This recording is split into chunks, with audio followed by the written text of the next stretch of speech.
Assalamualaikum warahmatullahi wabarakatuh. Saya Selvi Dilawati. Hari ini saya akan menjawab tugas video pertama program kebimbaan. Untuk pertanyaannya, jelaskan konsep filosofi kata bimba yang Anda pahami. Filosofi kata bimba lahir dari tujuan hidup manusia, dan filosofi kata bimba ini sejalan dengan tujuan pendidikan, yaitu ingin mencapai kebahagiaan. Dan setiap orang pasti ingin bahagia. Salah satu kunci utama meraih kebahagiaan adalah dengan cara belajar atau menjadi seorang pembelajar. Nomor 2, jelaskan konsep kebahagiaan sejati yang Anda pahami dan bagaimana hubungannya antara tujuan utama hidup dengan bimba. Bahagia itu keadaan atau perasaan senang, tentram, bebas dari segala yang menyusahkan, karena bahagia itu tidak berwujud dan hanya ada di dalam hati, maka harus dirasakan secepatnya dan selama-lamanya. Karena bahagia merupakan tujuan hidup utama kita, maka kita harus menerapkan 3 kunci kebahagiaan itu, yaitu beriman, berbuat baik, dan belajar. Hubungannya pasti sangat erat karena bimba lahir dari tujuan hidup manusia, dan tujuan hidup manusia ini kan bahagia, jadi sama. Kemudian di institusi bimba kita harus selalu membahagiakan. Siapa yang kita bahagiakan? Kita bahagia dan membahagiakan.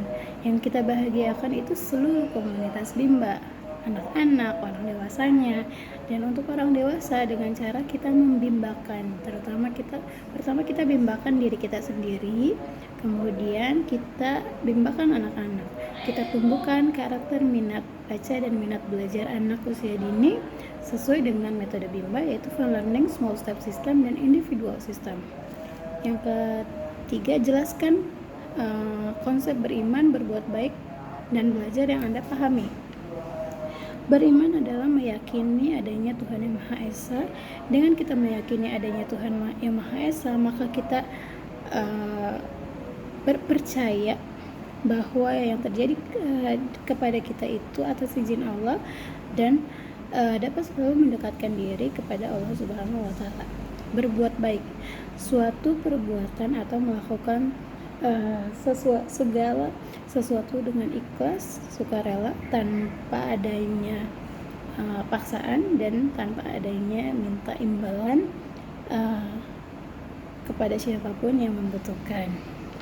Kemudian belajar itu kegiatan menghubungkan satu hal dengan hal lain, dari tidak tahu menjadi tahu, dari tidak paham menjadi paham. Ada hikmah yang bisa kita ambil, karena kita bisa menjadi pribadi yang lebih baik lagi, dan seorang pembelajar akan selalu berusaha mencari solusi dari setiap permasalahan yang ada agar hidupnya bisa lebih nyaman dan bahagia. Sudahkah Anda menerapkan konsep beriman, berbuat baik, dan belajar? Berikan masing-masing contohnya dalam kehidupan sehari-hari. Alhamdulillah sudah dan masih selalu berproses untuk belajar. Pendekatan diri kepada Allah Subhanahu wa Ta'ala pastinya ya, berbuat baik dan belajar menjadi pribadi yang lebih baik lagi. Kemudian untuk beriman, selalu berserah diri kepada Allah, sholat tepat waktu, meningkatkan spiritual quotient, memperdalam lagi ilmu agama kita gitu. Kemudian berbuat baik, membantu sesama, saling tolong menolong demi kebaikan bersama. Di sini kita selalu mengumpulkan gelas botol untuk diberikan kepada orang yang membutuhkan, seperti bapak-bapak pemulung yang mengumpulkan aqua. Kalau ada mereka yang lewat, kita berikan, tujuannya untuk meringankan pekerjaan mereka, kayak gitu sih.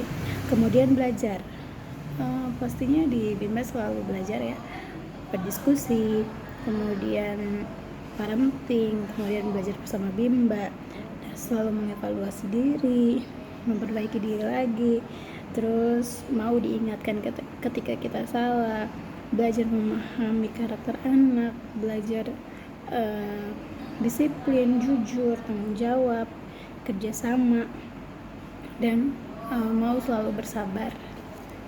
Apa saja 7 tahapan belajar, bagaimana hubungannya di setiap tahap yang ada di dalam 7 tahapan belajar?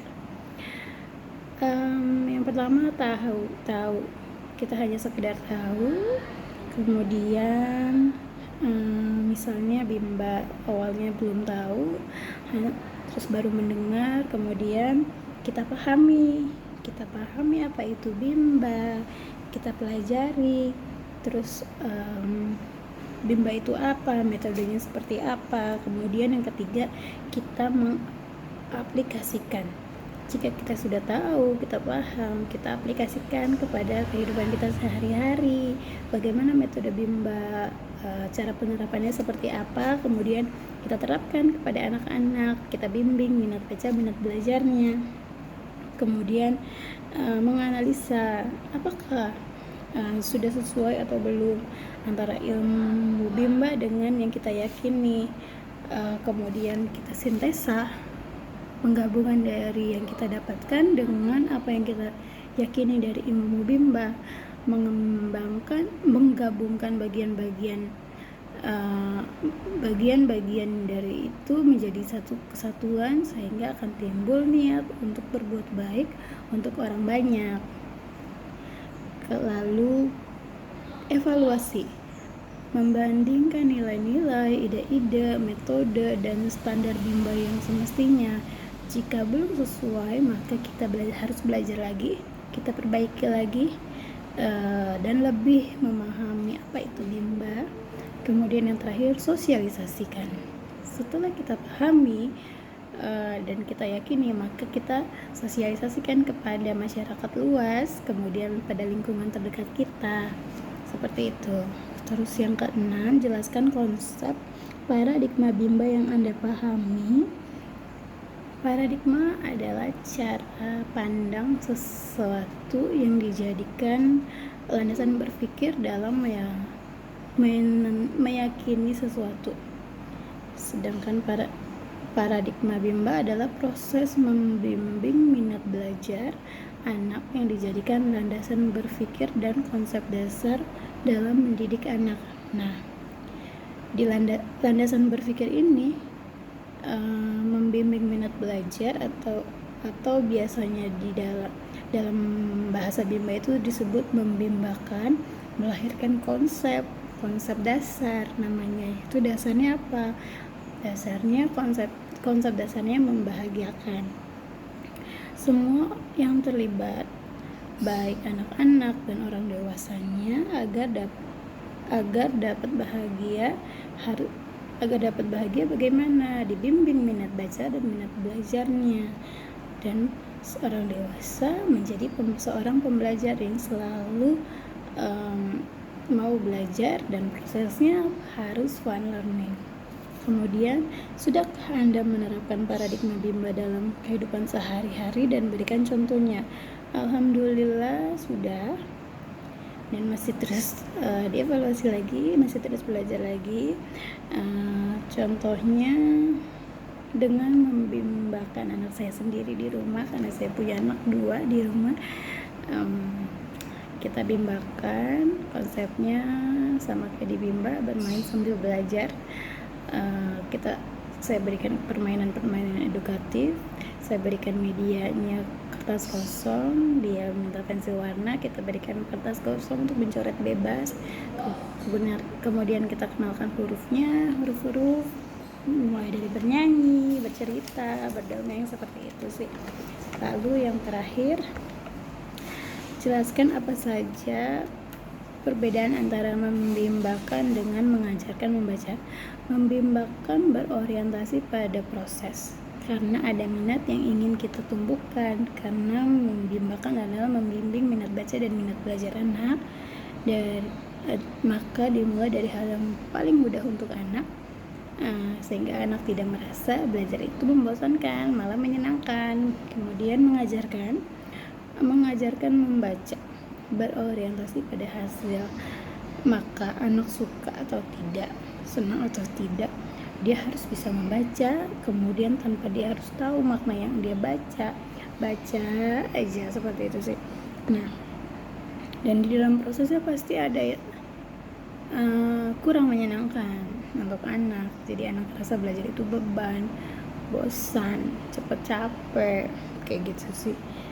Dan tidak fun anak itu, dan tidak tumbuh karakter minat baca dan minat belajar pada anak. Demikian, kurang lebihnya saya mohon maaf. Wabillahi taufiq wal hidayah. Wassalamualaikum warahmatullahi wabarakatuh. Salam Bimba, tetap semangat dan terus belajar. Relawan Bimba berbuat baik dengan bijaksana. Terima kasih.